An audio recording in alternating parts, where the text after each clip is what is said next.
Early next year, passengers flying United or Continental may start to see signs of the merger. Shareholders okayed the deal Friday. Joining John and myself over the phone right now is former chairman and CEO of United, Gerald Greenwald. He is now the managing partner and co-founder of the Greenwald Equity Group. Jerry, so glad to have you with us this morning. Obviously an important day to speak with somebody with your experience. What do you make, first of all, of this merger? Is it good for travelers and is it good for investors? Well, I think it's good for both. It's been a long time coming. I know that United folks especially have been trying to make this merger happen for at least 2 or 3 years. Even when I was the CEO, we considered that opportunity. Does it suggest, Jerry, that there are more to come, more deals to come? Well, there are a few of the big airlines now that look more like candidates for consolidation. I mean, the best example might be American, but I think it's not inevitable. American's plenty big on its own.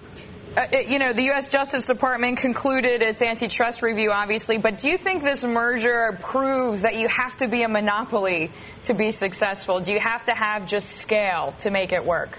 This whole issue about scale and the worry about antitrust, it seems to me the real issue is airlines, and I think shipping, maritime, are the last two industries around the world that are not free to compete across the world. It's frankly from an old era, and eventually it'll break through. But United cannot buy into, I'll pick one out of the air, Lufthansa, and Lufthansa can't buy into United, and it would be true of the Asians, and take the auto industry. Auto industry companies work across the world. Once that happens, no one's going to be worried anymore about how big a U.S. carrier is or how many of them there are. In the meantime, though, Jerry, who wants to own airline stocks? There are a lot of people who don't want to own airline stocks. Well, I think that's a valid question. I can only hope that those who have lived through the bankruptcies over the last several years, and I'll just say particularly with regard to the strong unions, will have learned that cooperation and partnership, management and unions is healthier for each of their companies. But historically, this sounds sarcastic, but it's true that this is the only growth industry that has figured out how to lose money over 50 years. Jerry, do you think it's harder to be the CEO of an airline company now? Is it harder now than ever? Are you happy you're out of the business?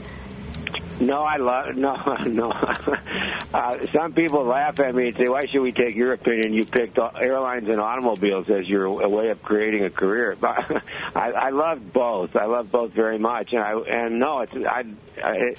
still love the airline industry, but it is a very tough industry to satisfy, as in make shareholders, investors satisfied over a longer period, because every time profits are generated, one or two bad things historically have happened. The unions have become too strong, taken too much off the table, or the airlines have bought too many airplanes and added capacity they shouldn't have. Jerry, we thank you so much for the time.